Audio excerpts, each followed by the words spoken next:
বাংলাদেশে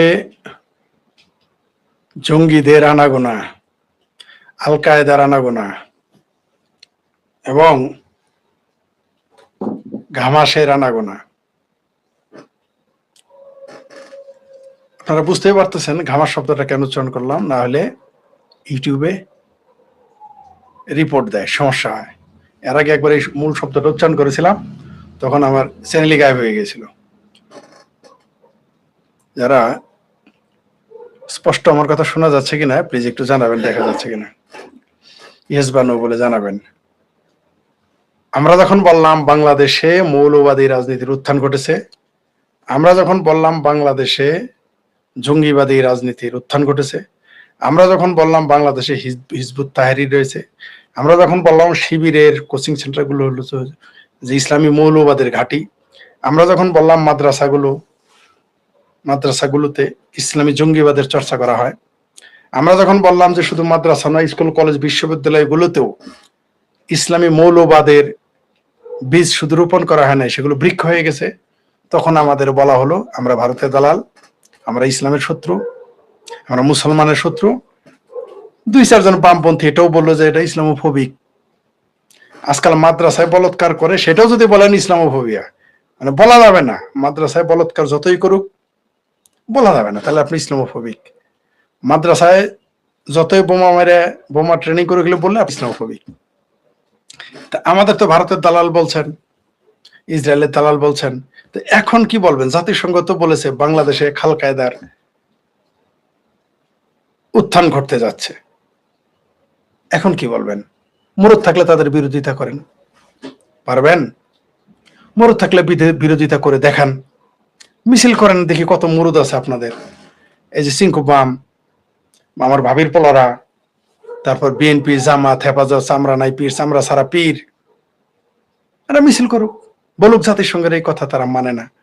এর আগে ইসরায়েলের রাষ্ট্রদূত সরাসরি বলেছিল ঢাকাতে ঘামাসের ঘাঁটি আছে, গাজা থেকে ঘামাস বিদায়, কিন্তু বাংলাদেশে ঘামাসের ঘাঁটি করতেছে ঢাকাতে। প্রতিবাদ করতে কারো মুরুদ হয়েছিল? জোনায়েদ সাকির মুরুদ হয়েছিল, বিভিন্নরার মুরুদ হয়েছিল, বিভিন্নরা মুরুদ, বিভিন্ন তো নিজেই তাদেরই দালাল স্বঘোষিত। বিএনপি প্রতিবাদ করেছিল সেই ইসরায়েলের দক্ষিণ এশিয়া বিষয়ক রাষ্ট্রদূতের বক্তব্যের বিরুদ্ধে, পারে নাই। আমরা তো এগুলো বলে আসছি, আমাদের ভারতের দালাল বললেন, ইসরায়েলের দালাল বললেন।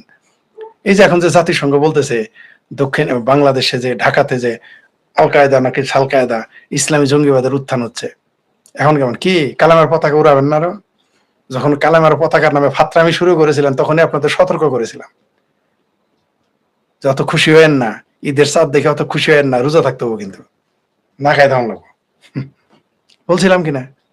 একেবারে মানে হকার থেকে শুরু করে লিল্লাহর সব বাংলাদেশ একেবারে পতাকা টানানোর হিরিক পড়ে গেল।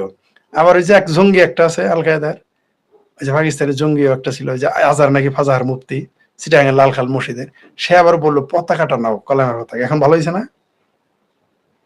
এখন ভালো হয়েছে কিনা? এই যে এখন যে জাতিসংঘ রিপোর্ট দিয়েছে, এটা কি করবেন? এটাও কি বলবেন যারা আওয়ামী লীগ হয়ে গেছে? এখন কি বলবেন যারা ভারতের দালালি করে, ইসরায়েলের দালালি করে জাতিসংঘ? বলেন, মুরুদ যদি থাকে বলেন দেখি সেটার মুরুদে গোলাই কিনা। আমরা যখন বলি বাংলাদেশে মৌলবাদ ছড়িয়ে গেছে, ভালো লাগে না, তাই না? গরিবের কথা বাসাইলে হলে এখন কেমন লাগে? যখন একটা দেশ সম্পর্কে জাতিসংঘ বলে যে সেই দেশে আল কায়দা বা খাল কায়দা বা ইসলামী জঙ্গিবাদ মাথা চারা দিয়ে উঠেছে, সেই দেশের পাসপোর্টের মান কই যাবে, বিনিয়োগ কোথায় যাবে? বলি নাই আপনাদের? বলেছিলাম কিনা? 2024 সালে যে একটা জঙ্গিবাদী আন্দোলন হয়েছে, বলেছিলাম কিনা? সিংকুবাম এরা তো 2 কদম আগে, এরা করে খালাতো ভাই এখন জঙ্গি, সেটা সিংকুবামদেরও ফাটাবে এবার। মিছিল করেন না এবার? বলেছিলাম তো আপনাদের। আমাদের কথা তো ভালো লাগে না, কারণ আমরা তো মুহাদ্দিস না, মুফতি না, আমাদের কথা ভালো লাগে না। আবার যে মুফতি আপনাদের সমালোচনা করবে তারও ভালো লাগবে না। আমরা কলেজের ইউনিভার্সিটি ভিজি না, আমরা নেতা না, মন্ত্রী না, আমাদের কথা ভালো লাগে না। আমরা বুদ্ধিজীবী না, আমাদের কথা ভালো লাগে না। এখন ভালো হয়েছে না? কত না সতর্ক না? কেন জামালপুর, মাতারগঞ্জ, জামালপুরের সরিষাবাড়ি, মাতারগঞ্জ, পিকনে, ধনবাড়ি কালেমার পাতা করে, কালেমার পতাকার ফাত্রামি ছড়াই ফেলছে না কেমন? বলছিলাম কিনা? যে এই কালেমার পতাকা কোরআনের কারণে বাংলাদেশের ভাবমূর্তি ক্ষুণ্ণ হবে, ইসলাম বিতর্কিত হবে, মুসলমান বিতর্কিত হবে, বলেছিলাম কিনা? কেমন লাগে এখন? কেমন লাগে? ভালো হয়েছে না এখন? জাতিসংঘ মানে তোমাদের আব্বা কি আব্বা বলেছে। এখন আপনি দেখেছেন, যদি এটা ভারত বলতো তখন দেখতেন মিছিল মিটিং শুরু হয়ে যেত, সামরা নাইফির বাইতুল মোকাররম গরম করতো, সিংহবামেরা পল্টন গরম করতো, শাহবাগ গরম করতো। এখন কোনো মিছিল নেই কেন? মৌলভী সাহেবরা কেমন লাগে এখন? আমরা বারবার বলেছি যে মাদ্রাসাগুলোতে বলাৎকার হয়, সতর্ক হন। এটা আরেকটা ঠেলা খাবেন আপনারা এই মাদ্রাসার বলাৎকার নিয়ে। পুরো বাংলাদেশকে একটা বলাৎকারী সেন্টার হিসেবে ঘোষণা করবে জাতিসংঘ খুব শীঘ্রই। মানবাধিকার সংস্থাগুলো অপেক্ষায় থাকেন, অপেক্ষায় থাকেন। যে এই মাদ্রাসা নিয়ে আপনারা মানতেছেন না এখন আমাদের কথা। সাইফুল বাতেন টিটু, মুফতি মাসুদ যখন বলে মাদ্রাসায় বলাৎকার হচ্ছে, আপনারা এটা ইয়ার কি মনে করেন? এটা যে গাছ হবে কয়দিন পরে বুঝতে পারবেন। এই বাংলাদেশে যে মৌলবাদ চর্চা হচ্ছে, আপনারা যে অস্বীকার করলেন, এখন কি করবেন? খোদ জাতিসংঘ বলছে এখানে আল কায়দা, সাল কায়দা, এদের উত্থান ঘটেছে বাংলাদেশে। বিনিয়োগ আসবে না, ভর্তি করাবে না আপনাদের বিদেশে, ভিসা দিবে না, বিনিয়োগ আসবে না, আশিক ফাশিক চৌধুরীদের কথায় আসবে না। আমাদের কথা তো, এই জন্য আমাদের জামালপুর একটা কথা আছে, আইজ বুঝবি না বুঝবি কাইল, পুটকি হাতাবি পারবি গাইল, কপাল হাতাবি আর থাবড়াবি আর পারবি গাইল। এখন কেমন লাগে? আমরা বহুবার বুঝিয়েছি, ধর্মের নামে ফাত্রামি কম করেন। মানে স্কুল কলেজ মানে মাদ্রাসাগুলো তো মাদ্রাসা, স্কুল কলেজগুলোকে কৌমি আর হায়ার মাদ্রাসা বানাই ফেলছেন। এখন ভালো হয়েছে না? এবং আমরা এটাও বলেছিলাম যে এই দেশে মাদ্রাসা হচ্ছে মানেই ইসলামী জঙ্গিবাদ মাথা ছাড়া দিয়ে উঠবে। এই দেশের বুদ্ধিজীবীরা এটা নিয়ে কথা বলে না, মনে করে সাধারণত পালাবে। সব বুদ্ধিজীবীর পোলাপান দেখবেন যে নিজেদের পাসপোর্ট বিদেশের, বিদেশি, অথবা পোলাপান বিদেশে থাকে, একটাও দেশে থাকে না। ফ্রড মাজাহারের বাচ্চা কাচ্চা বাংলাদেশে থাকে।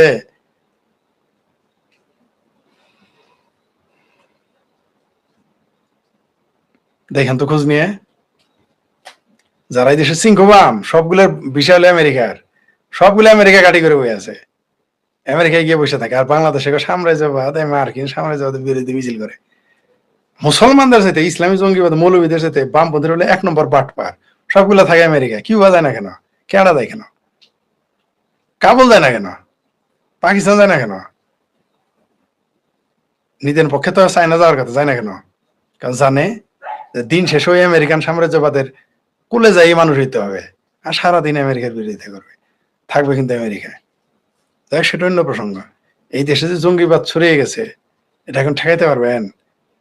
জাতিসংঘ যে রিপোর্ট দিয়েছে, রিপোর্ট আপনি কিভাবে উল্টাবেন? এটা তো আওয়ামী লীগের বলবেন, এটা তো আর বলতে পারবেন না এর জন্য আওয়ামী লীগ দেয়, এর জন্য ভারত দেয়। এটা তো আপনি বলতে পারবেন না। বলেন, তাও বলে দেখেন। সবকিছুর জন্য ভারত আর শেখ হাসিনাকে দায়ী করেন আওয়ামী লীগ, এটার জন্য একটু দায়ী করেন দেখি। যে আল কায়দা উত্থান ঘটেছে, ঘামাসের জন্য আওয়ামী লীগ দায়ী, ভারত দেয়। বলেন বলেন দেখি পারেন কিনা। কেস কি হলো, পড়ে গেছেন না?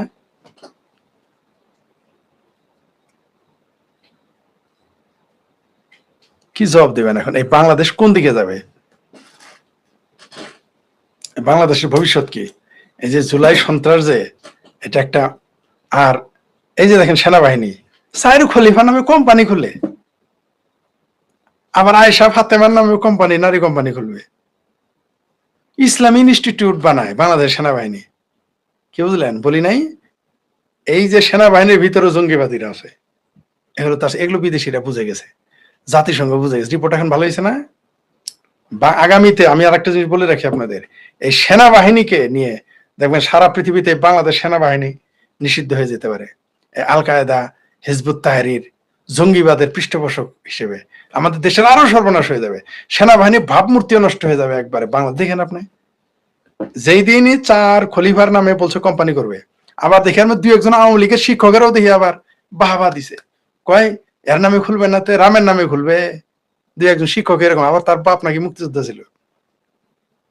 আওয়ামী লীগেরও দুই একজনের পোস্ট দিয়েছে দেখেছি। এখন কি বুঝতে পারছেন? তা আমরা তখনই সতর্ক করেছি। চার খলিফার সাথে বাংলাদেশের আর্মি সম্পর্ক কি? সম্পর্ক একটাই আছে, বাংলাদেশ যদি জঙ্গিবাদী রাষ্ট্র হয়। আয়েশা ফাতেমা নামের নারী কোম্পানি খোলার কারণ কি? যদি বাংলাদেশের জঙ্গিবাদের সাপোর্টার হয় বাংলাদেশ সেনাবাহিনী, এই যে বারবার বলছে হিজবুত তাহরিরের বাংলাদেশের সবচেয়ে বড় পোস্টার টানা হিজবুত তাহরির, এত বড় বড় পোস্টার আপনি কিভাবে টানাইলেন? আওয়ামী লীগের আমলে কারা টানাইলো? সন্দেহ কিন্তু ছিল সেনাবাহিনীর দিকে আমার। আপনারা আমার ফেসবুক পোস্ট গুলো পড়ে দেখেন, বারবার বলেছে এত বড় পোস্টার কিভাবে আসে, যেখানে আওয়ামী লীগ অলিতে গলিতে আওয়ামী লীগ পোস্টার টানাইতে পারে না, আর হিজবুত তাহরিরের জঙ্গিরা বুয়েটের শিক্ষকের ছাত্রদের দরজার ভিতর দিয়ে আসে সিসি ক্যামেরার ভিতরে। আমরা তখন বলেছি, গুরুত্ব দেন নাই। বাংলাদেশ পাকিস্তানের সাথে ভয়ঙ্কর পরিস্থিতি হবে এই বাংলাদেশের যদি এইভাবে চলতে থাকে। ইসলামী জঙ্গিবাদ যেখানে মাথাচাড়া দিয়েছে ওই দেশের অস্তিত্ব বিলীন হয়ে গেছে। ইরাকের মতো ধনী দেশ এখন লাইনে দাঁড়ায় খাবার খায়, লিবিয়ার মতো ধনী দেশ লাইনে দাঁড়ায় খাবার খাইতে হয়। আর বাংলাদেশ তো গরিব দেশ, ওই ইরাকে গিয়ে চাকরি করতো, লিবিয়া গিয়ে চাকরি করতো, এখনো করে। তাহলে বাংলাদেশের পরিণতি কি হবে এই ইসলামী জঙ্গিবাদের কারণে?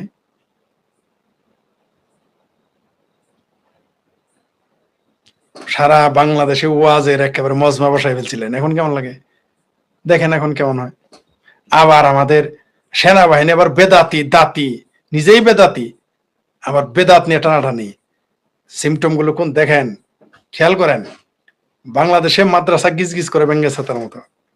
বাংলাদেশে এখন কোনো সংস্কৃতি নাই। সংস্কৃতি হলো এখন কোনো কালচার নাই, ওয়াজ কালচার। নাচ নাই, গান নাই, নাটক নাই, সিনেমা নাই, যাত্রা নাই, কিচ্ছু নাই। লালনের গান নাই, জারি গান নাই, সারি গান নাই, কিচ্ছু নাই। বিজ্ঞান শিক্ষকের স্কুল কলেজ থেকে বের করে দেয়।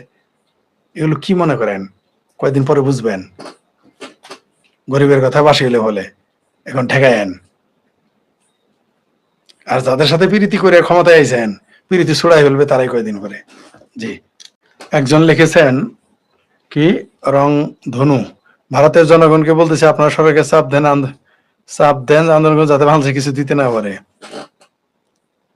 একজন লিখেছেন ফরিদ ভাই, why Awami League did not take any action against madrasa. ওটা আওয়ামী লীগের নেতারা জানে ভাই, আমি কেন বলবো। এতে বাংলাদেশের সাধারণ মানুষের পক্ষে বিদেশ যাওয়া কঠিন হবে, তাছাড়া যেসব বাংলাদেশি বিদেশে গিয়ে কমে খাচ্ছে তাদেরও কঠিন হবে। জি অবশ্যই, হ্যাঁ, ঢাকা বিশ্ববিদ্যালয় মাদ্রাসা এখন কওমি মাদ্রাসায় পরিণত হয়েছে, ঠিকই বলছেন। জঙ্গি সন্ত্রাসীদের করেছে, ঠিকই বলছেন। আরেকজন লিখেছেন কি, মিস্টিক মৌলবীদের হুজুরদের মূর্তিতে আপত্তি নেই, কিন্তু বঙ্গবন্ধু মূর্তিতে আপত্তি আছে। জি ঠিকই বলেছেন, জি ঠিকই বলেছেন, খুব ব্যথা করতেছে, ঠিকই বলছেন। ফরিদ ভাই, লাইভের পর আপনি বিশ্রাম নিয়ে আগামীকাল আবার লাইভ প্রোগ্রাম করবেন, ঠিকই বলছেন। শ্রদ্ধা, আপনার সূচনা বক্তব্য শুনে হাসতে হাসতে পেট ব্যথা করছে, ডিনার তাড়াতাড়ি হজম হয়ে যায় মনে হয়। Thank you.